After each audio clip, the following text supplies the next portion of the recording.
And welcome back to another episode where we talk about Secret Invasion. Episode, was it 4 now? Yeah, it's Yeah, episode yeah, four. 4, and we have 2 more episodes left. And wow, okay, things are happening. My question now is how the hell are we going to wrap this up in 2 episodes? Yeah, so Secret Invasion has Mm-hmm. been kind of a interesting show, uh, and we are seeing some, like you said, things are starting to wrap up, Yeah. like intense up pretty rapidly. I mean, there's a plot against the U.S. government and against the president. It's like, oh, this is some, like Mm-hmm. there's gonna be a lot of crazy stuff that's gonna be happening for these final two episodes, and yeah, it does make you wonder how are we gonna like wrap this all up, kind of thing. And yeah, it does seem it's gonna be interesting. I think one of the more interesting aspects of the episode so far was that relationship between Fury and his wife. You know? That is probably some of the best acting I've seen, specifically in a Marvel project. Not to say like most Marvel projects aren't good acted, but it's been a while. Yeah, I think it's because you can clearly tell just from the acting about like the history between these two characters. Heck, we even learn like because obviously scrolls take the appearance of other people, Mm-hmm. and Fury's wife, like as explained through the show, like Fury uh, met Priscilla is the name of the person that the Mm-hmm. scroll took the identity of. Yeah. But you learn the history of like, okay, so how exactly did that happen? And it's like, oh, that's kind of neat. That's a very interesting way of looking at it, kind of thing. Of like her circumstances of how it led to that moment. Mm-hmm. Yeah, no, and but it's just like it's also just like the way it's shot and the way the conversation is going is like they're essentially talking like if they were like they are a legit married couple. Like this is a conversation a married couple would have about. Well, I feel like they are I though, mean, right? yeah, that what I'm saying is that You mean talk about the actors? the actors, yes, Right. yes, Okay. yes, All right. yes. That The makes sense. actors are acting in such a great way.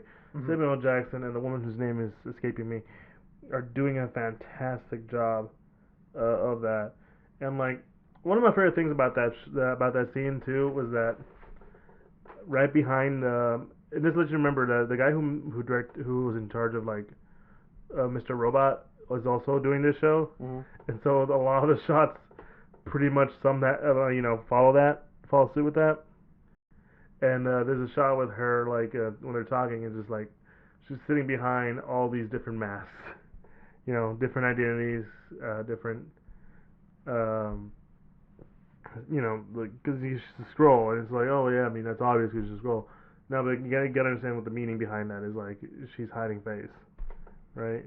Honestly, I didn't even I completely forgot about the masks until like that scene ended, and now you reminded me. I'm like, oh yeah, she is positioned in a way where the camera does show all these masks, and yeah, like that makes sense. Like thematically, the scrolls themselves have different appearances. They can take whatever appearance.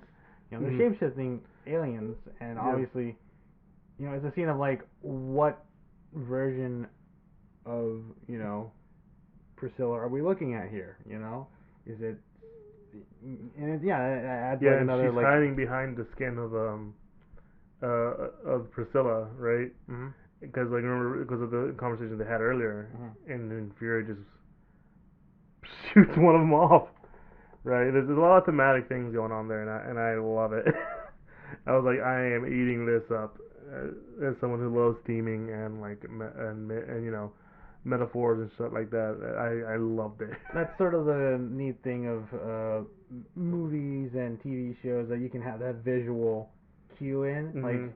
it's a show don't tell kind of thing that really like it sort of like amplifies it. So like it's kind of like it's akin to Easter eggs in a weird way, but Mhm.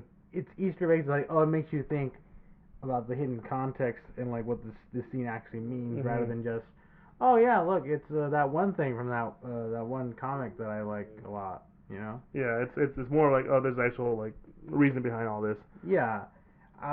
Do we want to get into the reveal of the secret scroll that is inhabiting the body of a very I well-known Part of me character. does not want to, but at the same time, I feel like we need to discuss people's thoughts on it, right? Because I am not against this, though some people are like, well, what does this mean? Does that mean he was always this? He was always that? Why couldn't it have been like a more important character? And It's it leans back to what we were talking about in the last episode about Secret Invasion, yeah, where like one of the big things about the comic storyline was various superheroes and stuff were replaced by Skrulls and stuff like that, and that was a big deal.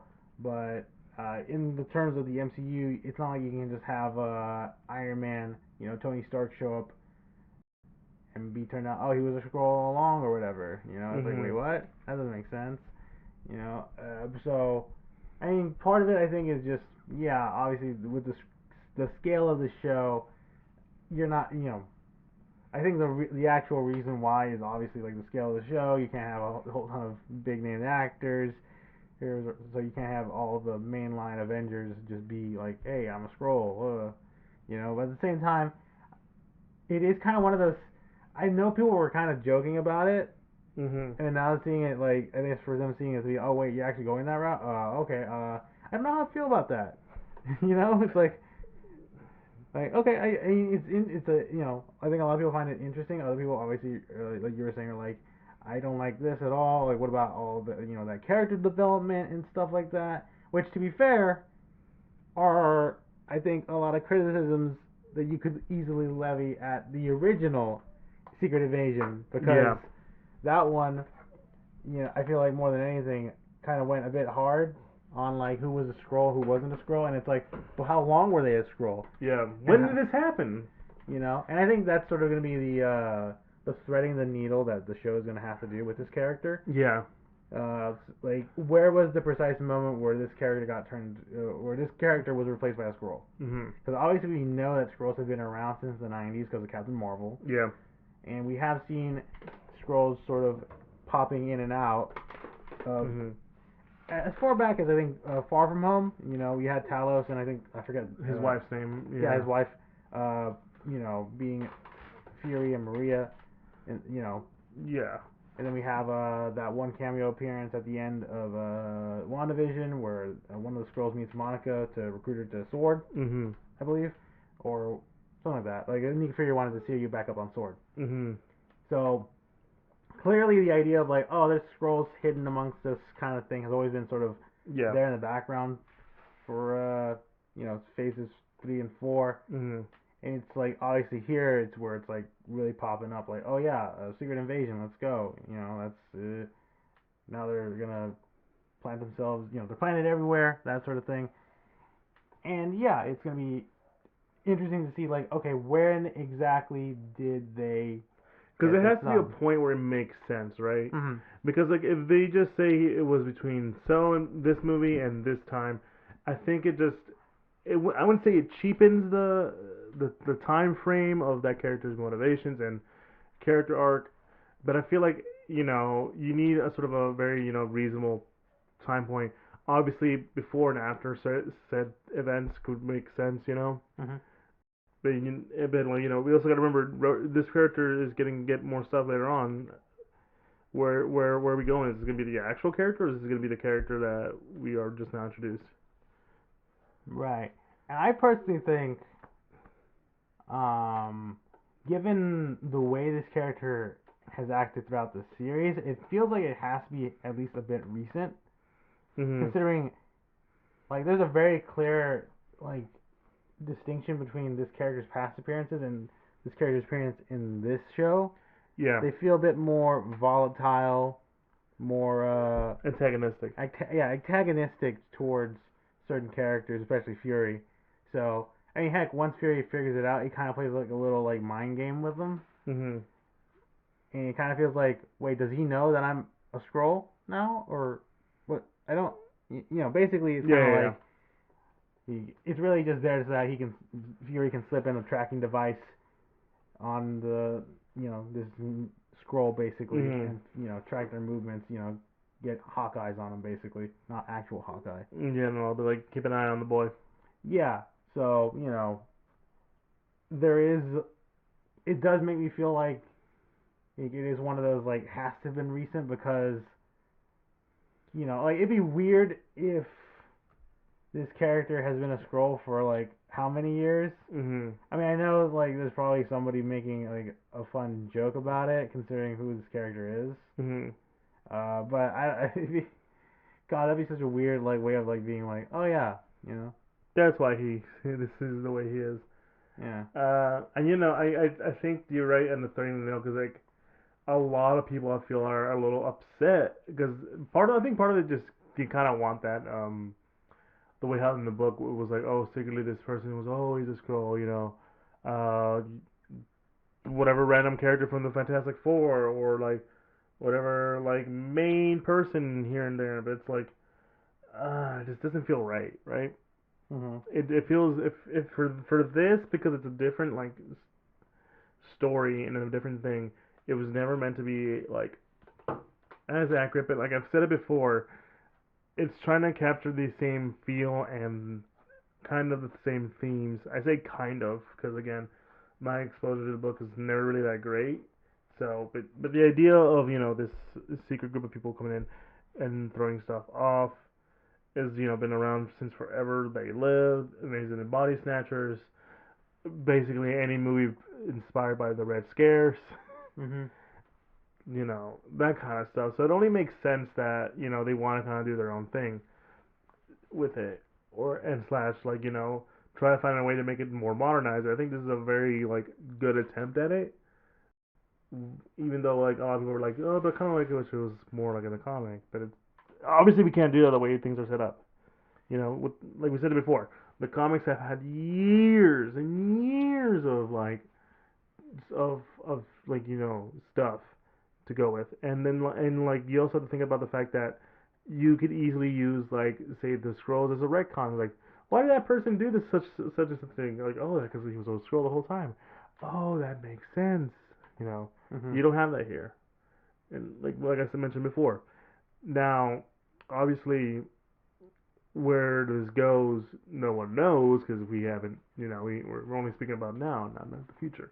Hopefully, it's a decent explanation because like, if it's not, I feel like it might ruin the show for some people. Right. Now, I will say this, just to go a little bit on a different tangent. We do actually get to see a little bit of Super Scroll stuff going on. Yes, Now, correct me if I'm wrong. Did we actually see the Super Scroll like machine on Gravik, or was that kind of implied? it was kind of implied. Okay. But yeah, basically, it's kind of neat. Although I am kind of like, I guess to be fair, I'm more used to how Super Scrolls work in like say like animated stuff and whatever, where like they can use their like powers like they use all like the Super Scroll can use all his powers like at the same time basically. Mhm. So and all we really got to see from Gravik was just doing the whole stretchy Groot arms thing. Mhm. Like he just has like Groot like plant stuff come out of him to like strangle the guy, which is kind of brutal, you Oh, know. was it brutal? Yeah, but I mean this dude doesn't like humans, so he probably would just do whatever it takes. But yeah, neat to see. I'm kind of curious to see if they will actually go that route of like have him like display all like the powers all in one go, just to show like how I don't know like how powerful he is, or they'll just be like I gotta do it, change it one at a time thing. And I think I already said it like last time we talked about it. Where like I don't expect there to be like a comic accurate Super Scroll Mhm. considering no Fantastic Four, but they're still finding ways to like kind of adhere to it. I mean, like we said, like the last time they had Extremis being on there, Mhm. so you got like the the fire parts there, and kind of some like armor stuff, but there's no real way of like replicating the Invisible Woman's like force fields or invisibility stuff Mhm. by doing that. So but it is interesting to see. Also, we also learned Gaia also got to turn herself into a Super Scroll before. Now, granted, how much of a super soul powers does she have is the question. Yeah, because she does. She kind of like goes on the fly because it's revealed in a bit of a flashback that as she's like running around, causing disruption on the base, she sneaks into the. Well, she reads the mind. Well, she goes through the doctor's mind to figure out okay what stuff is what. She grabs one of the vials, starts the machine, and then gets extremis in her. She has extremis powers now, but we don't know what else she has or basically that. Like, did she get Yeah. the full Super Scroll treatment, or is she just like, oh yeah, I can use extremis now? Which that's gonna be interesting to see later on, because obviously I think she more than anyone will probably have a fighting chance against Gravik. Because I mean, well, Nick Fury's Nick Fury. I don't think he has the physical capabilities, and guns don't really work on Gravik. So I mean, you gotta fight a Super Scroll with another Super Scroll. You know what I mean? Yep, that's the only way. Which is gonna be, and one of those things I really hope they don't do, right? Mm-hmm. Or at least I hope they do something with him where it's not going to end in a big CGI fest. Which I do agree with. I do agree, kind of gets generic at some point. But we'll wait and see. At least I hope it's gonna be a good fight. Yeah, with the again with the idea of the Super Scroll having all these mm-hmm. cool powers, you kind of hope they get creative with it. Mm-hmm.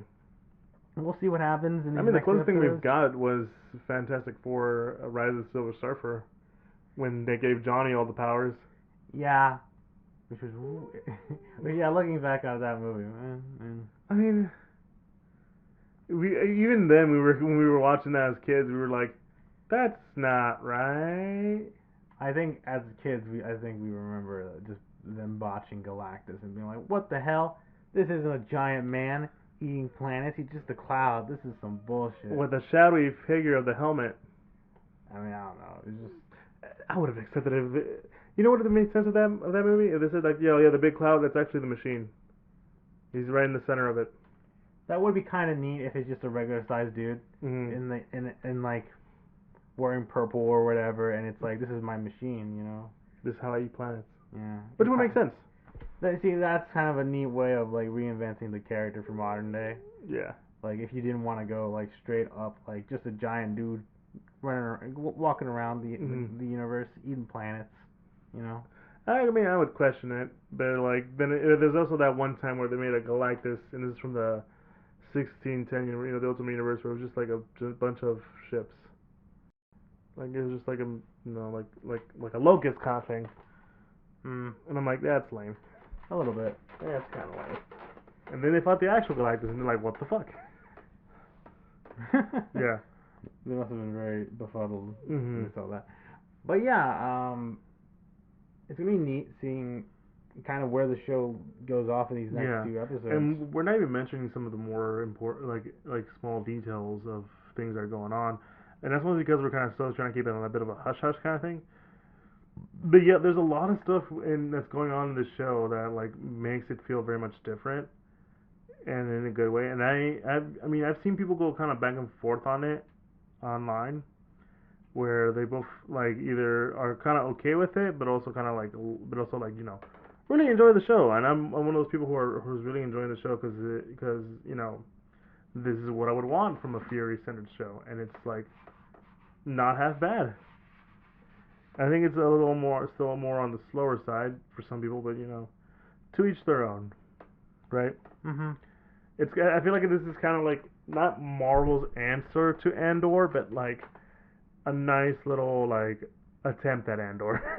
I can see what you mean. Like at least in terms of like maybe the messaging coming across. Obviously, Secret Invasion evokes a lot of like you said earlier, like they live, body invasion of body snatchers, all that stuff of like he goes, aliens hiding in plain sight as regular people plotting out, Yeah, the race. like who can you trust kind of thing. Like Yeah, like and like I said or like I said before, like the Red Scares, which I think like was it the second body invasion of body snatchers was kind of inspired by or like used like elements of that.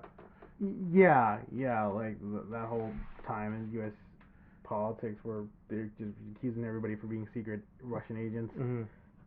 Yeah, I get that, but I feel like Andor went more in like a direction of I guess Andor was exploring like new territory in a weird in a way, you know, Mm-hmm. like just following Andor's like story and like that sort of process of like I don't know, it was like a very grounded look at the Star Wars universe, Mm-hmm. which was very different.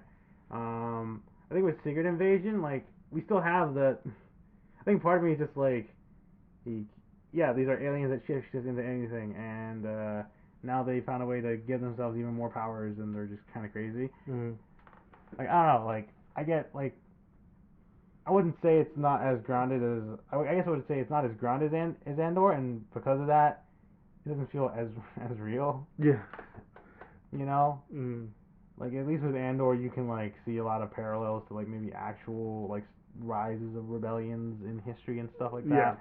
that. With Secret Invasion, it's always been it kind of takes it's like you said like a Marvel take on like Invasion of the Body Snatchers kind of thing, and it's neat to see that and sort of like Mm-hmm. especially when we learn. I think one of the interesting parts of the episode is when we learn this character is a scroll, and it's like oh that kind of like and we get that scene with Fury. It's like that tense moment of like does this guy know I'm a scroll? What I don't know Mm. how to react in this situation here.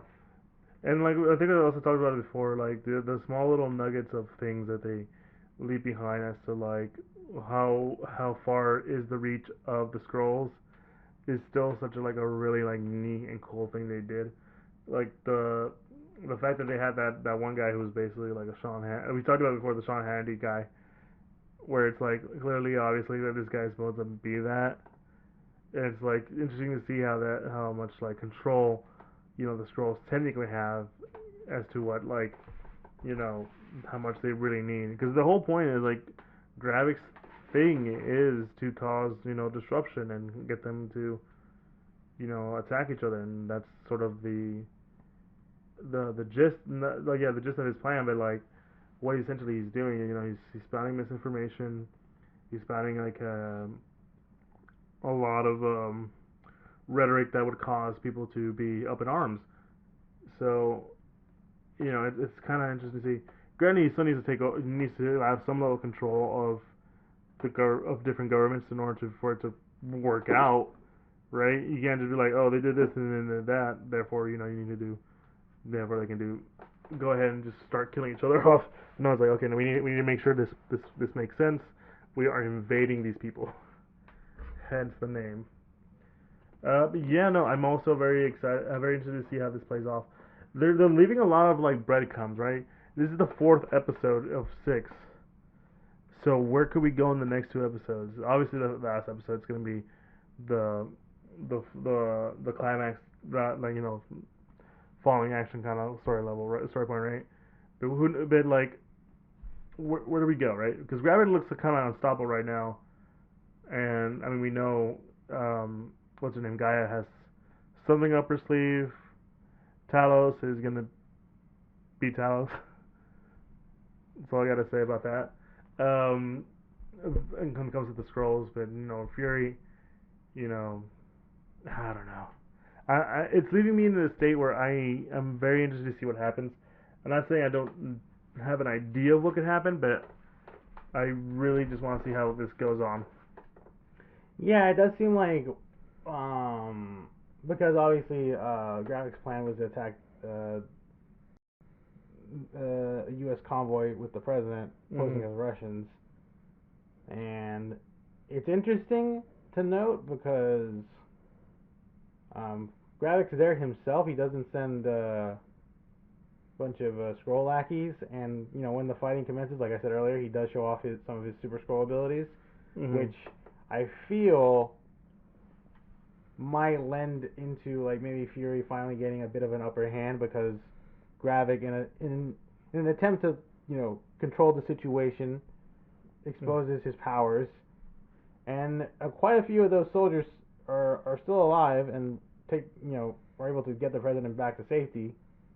So Fury Mhm. now has leverage in terms of like, hey, this is what we're up against, Mr. President. We got some shape shifting aliens. They have powers. You're all being played for fools here. kind of thing. Yeah, Now because we don't know, but basically what I'm assuming might happen is that tensions are gonna go kind of sky high. Pretty much the planet will be on the brink of a world war, like a nuclear world war. I'm assuming, and it's gonna be sort of a race against time to like either stop Gravik before anything can happen, or expose the secret invasion, so that everybody can be on the same page and be like, oh, okay, we gotta stop these scrolls now. And I think that makes the most sense, right? Because like another aspect was like Fury has to prove the fact that what he did, prove what he was doing, but no one's gonna believe him because of the alien stuff. Even though like yes, you could argue we've had aliens, but like they don't know about scroll aliens, right? There's only like a certain level of like alien. Also, to be fair, they did get invaded by aliens, the Thanos kind. So they would be a little more like, oh, hold up now. You mean to tell me there's more aliens? Well, I think it's more of there are aliens that can shapeshift and have taken key positions in various governments around the world. That's gonna be like That's the one that I yeah. think people are like, okay, we can believe aliens, but the fact that they've been able to infiltrate all of our world governments and stuff, even like the UN, and are like secretly controlling stuff behind the scenes, that's a little Conspiracy theory. yeah. And it's gonna be yeah, that makes a lot more sense too. Yeah, I didn't really think of it that way. But yeah,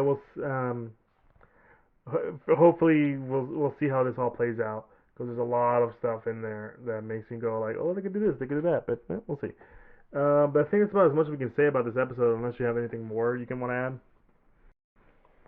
Not really. Like I said, it's gonna be interesting to see where both like the main like tipping point Yeah. happens, and also like how this whole thing gets resolved, because I mean heck, even how any of this will relate to the Marvels movie, if at all. If at all. I highly doubt it. I mean, Fury's there, so I mean either this takes place before Secret Invasion, or this takes place after Secret Invasion, and it's gonna be like, where the hell were you, Carol? I'm like, I was doing space stuff. What happened? Yeah. What's going on now? But yeah, if you guys like what you heard, be sure to follow us on all social media, Instagram, Facebook, and Twitter. We're on Instagram. Be sure to follow us there, and we are over there. You'll find a link to all banking sites. We're officially part of like Apple Podcasts, Google Podcasts, Spotify, Pandora, and a link to the YouTube for all your audio listeners out there who want to put a face to the voice. And yeah, we also have a Patreon there for just support. But anyways, guys, it's been me, your boy Eli. Me, Joe. Hopefully, we'll keep on talking about Secret Invasion, unless something comes up. But yeah, you guys have a good one. Peace.